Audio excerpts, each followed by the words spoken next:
Rafe had seen many strange places in his years as a mercenary, but nothing could have prepared him for Hinterfel.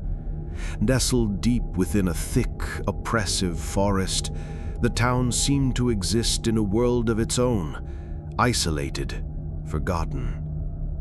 He had been hired by a wealthy merchant to find out what had happened to several missing travelers, all of whom had last been seen heading toward the village.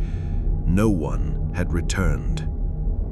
Upon arrival, Rafe was struck by the silence that hung over the town. The streets were eerily empty, and the few souls he encountered moved with a strange lethargy, as if life had been drained from their bodies. The buildings were crumbling, with vines crawling up the walls, as if nature itself was reclaiming the land. The air smelled of decay, but beneath it there was something darker, a palpable sense of dread. The villagers spoke little. They seemed to fear something, avoiding eye contact and muttering under their breath. When Rafe asked about the disappearances, they would say only one thing: the blood moon is coming. At first, he thought it was some local superstition, but there was a tremor in their voices, a fear that couldn't be easily dismissed. It wasn't until nightfall that the truth began to reveal itself. As the moon rose, casting an unnatural red glow over the town, Rafe saw figures moving through the shadows. They weren't normal people. No, they were something else. Twisted, hollow-eyed figures that lurked in the corners of alleys and behind the shattered windows of abandoned homes. Rafe's gut twisted with unease. He knew then that the villagers were hiding something far more sinister than simple superstition. The next morning, Rafe was approached by a woman unlike anyone he had met in the village. Lysandra was tall, with long dark hair that cascaded down her back in loose waves.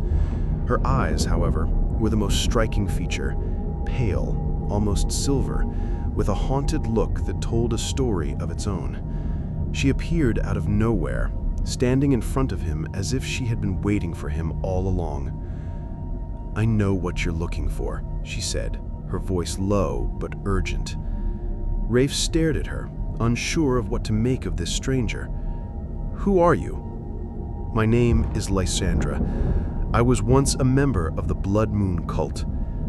I can tell you why your travelers never came back, and why you will never leave this place unless you act." Rafe raised an eyebrow, skeptical. "Cult? This is just a town with some strange people, nothing more." Lysandra's eyes hardened. "The blood moon is not a superstition. It is a power, a dark power, and it's waking up." She told him of the cult's twisted beliefs, how they worshipped an ancient goddess of destruction, Nerathis, who lay dormant for centuries, waiting for the right moment to rise again. The cult performed blood rituals, sacrificing the souls of the innocent to her, and with each life taken, her power grew. The next lunar eclipse would be the catalyst, the night they would complete the ritual and awaken her from her slumber. "You have to stop them," Lysandra urged. "Once the eclipse begins, the bloodshed will be unstoppable. The cult will sacrifice everyone in the town, including you." Rafe's instincts told him to leave, to walk away from this madness, but something about Lysandra's words struck a chord within him. She wasn't lying.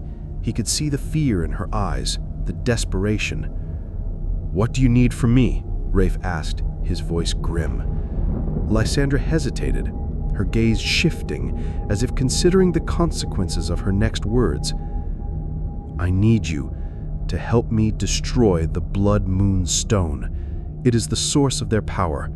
Without it, the cult will be powerless and Nerathis will never rise." Rafe's mind raced. Destroying a cult, stopping an ancient goddess from returning? It sounded impossible, But the tension in the air, the palpable sense of impending doom, told him it wasn't. And if he didn't act soon, it wouldn't just be the travelers who were lost, it would be the whole world. "Where is it?" Rafe asked. Lysandra took a deep breath, her eyes darkening. "It's in the temple, the heart of the cult. But be warned, they will be waiting for you." Rafe and Lysandra made their way deeper into the town, with the oppressive silence surrounding them. As night fell, the moon began to rise, casting an eerie red glow over the desolate streets. The townspeople retreated into their homes, locking their doors, as if expecting the night to bring something terrible. Lysandra led Rafe to a small, decrepit house on the outskirts of the village. Inside, she told him more about the cults and the blood moon ritual. The cult believes that by sacrificing a large number of souls during the eclipse, Nerathis will return and bring about a new age of darkness. They will raise the dead, turning them into twisted, soul-bound monsters, servants of the goddess. As she spoke, Rafe could feel the weight of the truth settling over him like a thick fog. He had come to this town expecting a simple job: find the missing travelers and get paid. Now he was embroiled in a war against an ancient cult, and the only way out was through the destruction of the Blood Moon Stone, an artifact of unimaginable power. Suddenly, a loud crash shattered the silence. Rafe instinctively drew his weapon, but before he could react, a group of grotesque figures emerged from the shadows. The errants, reanimated corpses of past sacrifices, stumbled toward them. Their skin was decayed, their eyes hollow and empty, and their movements jerky and unnatural. Lysandra stepped forward, holding a knife forged from black iron. "Stay back, Rafe. I'll take care of them." Rafe hesitated for a moment, but he trusted her strength. She had already proven herself to be resourceful and capable. However, as the battle raged, he couldn't help but notice how the errants seemed to ignore him, their attention fully focused on Lysandra. He fought desperately to clear a path for her, but the errants were relentless. In the chaos, Lysandra was struck. One of the creatures sank its claws into her side, and she gasped in pain as blood poured from the wound. "Lysandra!" Rafe shouted, rushing to her side. She smiled weakly, her face pale. "It's too late for me, Rafe, but you can still stop them. Destroy the Blood Moon Stone, don't let them win." Rafe desperately tried to lift her, but she pushed him away with all her remaining strength. "Go, I'll hold them off. You must stop them before the eclipse begins." With a final heartbreaking look, Lysandra closed her eyes, her body going limp in Rafe's arms. The creatures surrounding them were too much, and her efforts were in vain. Her sacrifice would not be forgotten, but it would only serve as a reminder of the horrors still to come. After Lysandra's death, Rafe was consumed by rage and grief. He couldn't allow her sacrifice to be in vain. His mission had become more urgent than ever. He had to destroy the Blood Moon Stone and stop the cult before the eclipse reached its peak. He knew the temple was the key. The Blood Moon Stone was kept hidden deep within the cult's inner sanctum. But as he approached the temple, he was confronted by the High Priest, the leader of the cult. The priest was an imposing figure, draped in dark robes, his face obscured by a hood. His eyes, however, gleamed with a disturbing mix of madness and authority. "You've come to stop us, haven't you?" the High Priest said, his voice smooth and condescending. "You don't understand what you're dealing with. The cult is the salvation of this world, not its destruction. Nerathis will bring about a new era, a true age of power. The weak will be wiped away, and only the strong will inherit the earth." Rafe clenched his fists. "You're nothing but murderers. You've taken innocent lives to fuel your dark rituals. And for what? Power? Control? "You're deluded." The priest chuckled, his laugh cold and hollow. "You don't see it, do you? The true nature of power. You think you can stop the awakening? You think you can undo centuries of preparation? The Blood Moon Stone is the heart of this ritual. It can't be destroyed by mere mortals. You're too late, mercenary. The eclipse is upon us." Rafe's blood ran cold. He had been running out of time, but now, with the priest's words, he realized just how close the end was. The cult had already prepared everything for the ritual, and with each passing minute, Nerathis' power grew stronger. "You fool," the priest sneered. "By attempting to stop the ritual, you've already sealed your fate. You've walked into our trap." Before Rafe could react, the high priest raised his hand and the room seemed to darken. Shadows slithered across the walls, twisting and writhing like living things. The errants that had been lurking in the temple stepped forward, their eyes glowing with an unholy light. "Now you will witness the true power of Nerathis," the high priest hissed. But Rafe, despite the overwhelming odds, knew he couldn't stop now. His grief for Lysandra would drive him forward, and he would not let this madness continue. With one final desperate charge, he plunged his blade into the high priest's chest, and the temple erupted in chaos. The priest's blood spilled onto the stone floor, and the shadows shrieked in fury, but even as the priest fell, Rafe knew that the true battle had just begun. He had to reach the Blood Moon Stone, and quickly, before the eclipse reached its terrifying peak. The temple was alive with darkness, the air thick with the stench of death and the looming presence of Nerathis. As Rafe stood over the high priest's lifeless body, the shadows around him seemed to move on their own. The walls of the temple twisted, and the once still statues now appeared to be watching him, their hollow eyes filled with malice. Rafe could hear chanting in the distance, echoing through the temple like a sinister prayer. The cult members, draped in their dark robes, had gathered in a grand chamber beneath the altar. They were preparing for the ritual, the Dance of Shadows, a terrifying, otherworldly ceremony where the bodies of those who had been sacrificed would rise, reanimated as puppets of Nerathis. The cultists, their faces twisted in ecstasy, began the macabre dance. Their movements were jerky and unnatural, as though their bodies were controlled by some malevolent force. They swirled around in circles, chanting words in a forgotten tongue, their arms raised high as if reaching for something just beyond their grasp. The ground beneath them trembled with each step. But the real horror lay in the center of the room. As the dance continued, the bodies of those who had been sacrificed began to stir. The dead, those who had been slaughtered in the name of Nerathis, rose from the altar, their skin rotting and their eyes hollow. These were not mere corpses. They were errands, souls bound to the will of the goddess, condemned to serve her for eternity. The dead twisted and writhed as they came to life, their faces contorted in agony, trapped in a never-ending cycle of torment. The sound of their bones cracking as they moved was enough to send a chill down anyone's spine. Rafe's stomach churned as he watched the gruesome spectacle unfold. It was a dance of despair, a celebration of death and rebirth that would end with the destruction of the world itself. He had to stop it. He had to destroy the Blood Moon Stone before it was too late.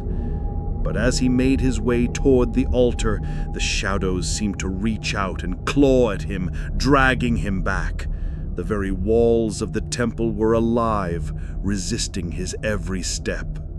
Rafe's path to the Blood Moon Stone was fraught with danger, but he pressed on.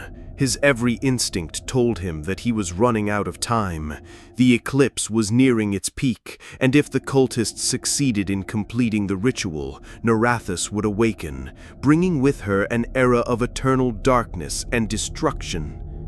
Just as Rafe reached the altar, he was confronted by Alina, a young woman he had seen among the cultists earlier. She had appeared weak and frightened, a mere apprentice in the cult's twisted hierarchy. But now, as she stepped forward from the shadows, there was something different about her, something darker. "You shouldn't have come here," Alina said, her voice eerily calm. "You can't stop it. No one can." Rafe's eyes narrowed. "What are you talking about?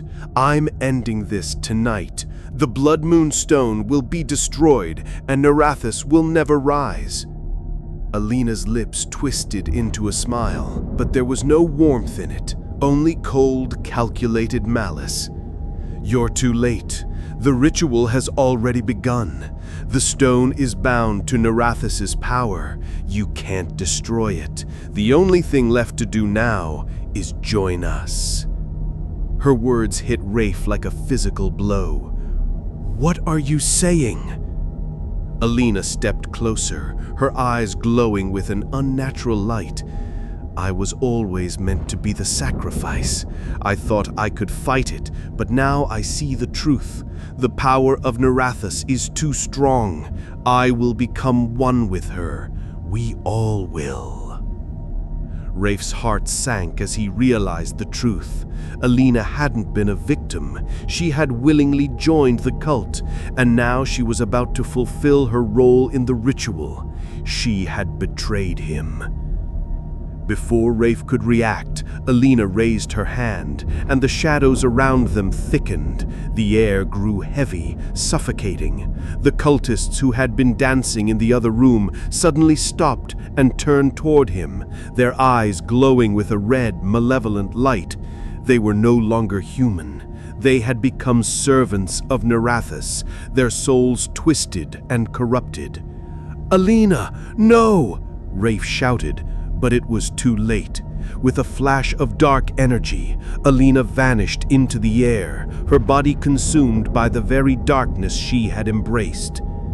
Rafe had no time to mourn the loss of his ally. The cultists closed in on him, their twisted faces twisted into grotesque grins. It was as if the entire temple had become a prison, and he was the final prisoner awaiting his inevitable fate. But Rafe would not go down without a fight. With his sword drawn, he took a deep breath, readying himself for the battle of his life. The Blood Moon Stone was within reach, and the eclipse was almost upon them. He had to end this, no matter the cost. The temple shook violently as the red moon rose higher in the sky. Rafe's heart raced. He knew that the time to stop the ritual was rapidly slipping away. The Blood Moon Stone sat on the altar, bathed in an eerie, pulsating glow. It thrummed with power, and Rafe could feel the weight of its dark magic in the very air around him. The eclipse was nearly complete. The cultists, their eyes glowing with the same sinister red light as the stone, began chanting once more. Their voices were low and guttural, a language as ancient as the very earth itself. Each syllable seemed to resonate with the power of the goddess they worshipped. The stone pulsed in time with their words, as if it was alive. Rafe fought against the oppressive force that seemed to hold the temple in its grip. The shadows pressed in on him from all sides, growing heavier with every passing second. He could feel the eyes of the errants, the reanimated corpses, upon him. Their hollow gazes were fixed, unblinking, as they slowly closed in like a creeping tide of death. As the eclipse reached its zenith, the ground beneath Rafe's feet trembled, and he could feel the darkness rising from deep within the temple, flooding into his very bones. The power of Nerathis was awakening, and it was far more terrible than he had imagined. Rafe could hear the high priest's voice booming, echoing through the chamber, commanding the ritual's final phase. He shouted the incantation, and in response, the blood moonstone flared with an intensity that made Rafe's vision blur. The shadows around him seemed to devour the light, drowning the world in a suffocating blackness. "No!" Rafe shouted, charging toward the altar with all his remaining strength. He couldn't allow this to happen. He couldn't let Nerathis return. Just as he reached the stone, a wave of energy hit him, throwing him backward. He crashed against the cold stone floor, his body racked with pain. The cultists laughed as the darkness around them grew ever more intense. But Rafe's eyes locked on to the blood moonstone. He could feel its power, its malevolent energy coursing through the temple. He had to destroy it. He had to end this before the world was consumed by the goddess of destruction. As Rafe struggled to regain his footing, he noticed Alina standing at the head of the altar, her eyes glowing with the same dark energy as the cultists. The woman who had once seemed so fragile, so lost, was now fully consumed by Nerathis's power. She had embraced the darkness, and in doing so, had sealed her own fate. "Rafe," Alina said, her voice no longer her own. It was smooth, haunting, and filled with a dark authority. "You think you can stop this? You are nothing but a pawn in the game of gods. You are too late." Rafe's heart sank. "No, you've betrayed us." Alina's lips curled into a cruel smile. "I was never the victim. I was always meant to be part of this. I have seen the truth, and Nerathis will bring us all into her eternal darkness. This world is weak, fragile. Only through her can we be reborn, become eternal." Her words struck Rafe like a physical blow. He had trusted her. He had believed she could be saved. But in the end, she had chosen the path of destruction. She was no longer the woman who had sought redemption. She had become a servant of the goddess. The cultists began chanting louder, their voices rising in a crescendo that filled the entire temple. Rafe tried to move, to stop them, but the shadows wrapped around his body like chains, holding him in place. His body felt heavy, as if the very essence of the temple was weighing him down. Alina raised her hands, and the blood moonstone began to pulse with even greater intensity. Rafe could feel the power of Nerathis seeping into the very walls of the temple. The ground beneath him cracked and splintered, and the air grew thick with the scent of decay. "You have no place here," Alina said, her voice now a dark melody. "This is the end, the beginning of a new era." Rafe's eyes widened with realization. The ritual was nearly complete. Nerathis was moments away from returning to the world, and with her, an age of unimaginable darkness. The world he knew would cease to exist. But Rafe wouldn't give up, not while he still had a breath left in his body. He mustered every ounce of strength he had left and, with a roar of defiance, broke free from the shadows. With one final charge, he lunged toward the blood moonstone, his sword raised high. Rafe's sword clashed against the blood moonstone with a deafening sound, but the stone remained unscathed. The very air around him seemed to tremble with the power of Nerathis as the shadows surged forward, attempting to crush him into submission. His heart raced, his strength faltering as the darkness pushed against him like a physical force. Alina, now fully consumed by the goddess, stepped forward with a chilling smile. Her once human form was twisted, her eyes glowing with a malevolent fire. She raised her arms and the stone pulsed with a violent surge of dark energy, its power growing uncontrollably. The ground beneath them cracked open, and the temple began to collapse, the ceiling groaning under the weight of the impending cataclysm. "You're too weak, Rafe," Alina taunted, her voice now an eerie whisper. "You can't stop this. Nerathis is already here." Rafe staggered to his feet, his body battered but his resolve unwavering. He had to do this. He couldn't let everything be destroyed by this ancient evil. He was the last hope, the only one who could end it all. With a roar, he pushed himself forward, ignoring the pain as the shadows clawed at his limbs. He had to reach the stone, no matter the cost.